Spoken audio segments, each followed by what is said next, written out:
When we talk about cybersecurity, we usually picture firewalls, complex code, and all that tech stuff.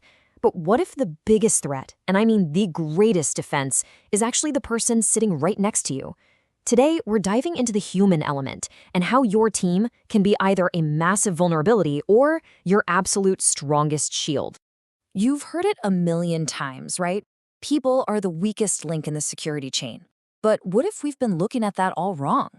The truth is, with the right approach, those same people can transform into your most powerful, most adaptable line of defense. It's a total mindset shift. So let's get real. Where does the danger actually come from? Forget about super sophisticated software exploits for a minute. More often than not, the biggest security gaps are created by simple human error, a moment of carelessness. Let's dig into this paradox. Okay, let's start with what we're up against today. Cybercriminals are basically master psychologists now. They're exploiting our human nature way more than they are technical flaws. And their new secret weapon? You guessed it, AI. And it's making their attacks scarily effective. This is the modern battlefield, and it's called social engineering. It's all about manipulation. Think of those phishing scams, the fake emails or texts that look like they're from your bank or your boss. They're not trying to smash down a digital wall. They're trying to trick you into just opening the front gate for them. And this is where AI just completely changes the game. It lets criminals automate the creation of these incredibly convincing, highly personalized phishing messages. We're talking about launching attacks at a speed and a scale that was just impossible before. The threat is constant, and it's getting smarter. And listen, this threat is evolving way beyond just fake emails. Attackers are now using AI to create deep fake videos and audio that look and sound just like senior executives. They're tricking employees into wiring money or giving up access. This isn't some sci-fi movie plot. This is happening right now in the real world. So the big question is, how on earth do you defend against something so sophisticated? It's not about buying more software. The answer really is in building up our human resilience. And we do that with a three-part strategy: practice, people, and technology. Let's break that down. The old way of doing things, that yearly security seminar where everyone's half asleep, that just doesn't cut it against aggressive AI-powered attacks. Passive learning is not enough. We need active, hands-on training that builds a kind of muscle memory for spotting and reacting to threats. This is where things like cyber crisis simulations are a game changer.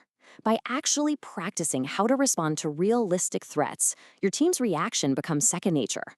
And this can't just be for the IT folks. Everyone, from marketing to HR to sales, needs to be in on it, running through real-world scenarios and tracking the results so you can keep getting better. Now, practice is crucial, but it only really works if it's happening in the right environment. And that brings us to our second pillar: people.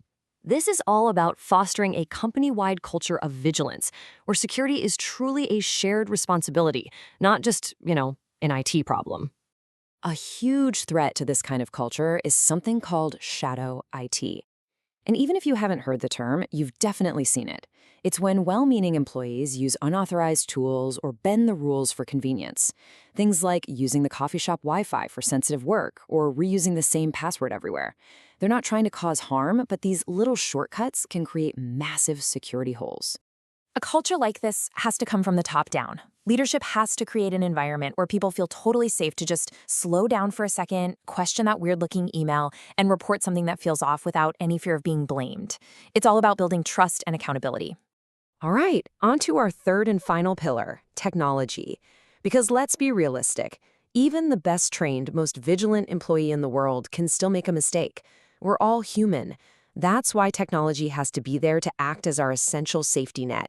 Think of tools like firewalls, intrusion detection systems, and endpoint protection as your automated guards.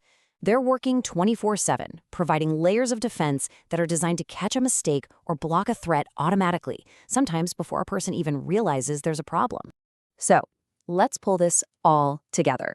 Real cyber resilience isn't about picking just one of these solutions. It's about creating a comprehensive defense by weaving together your people, your processes, and your technology into one seamless strategy.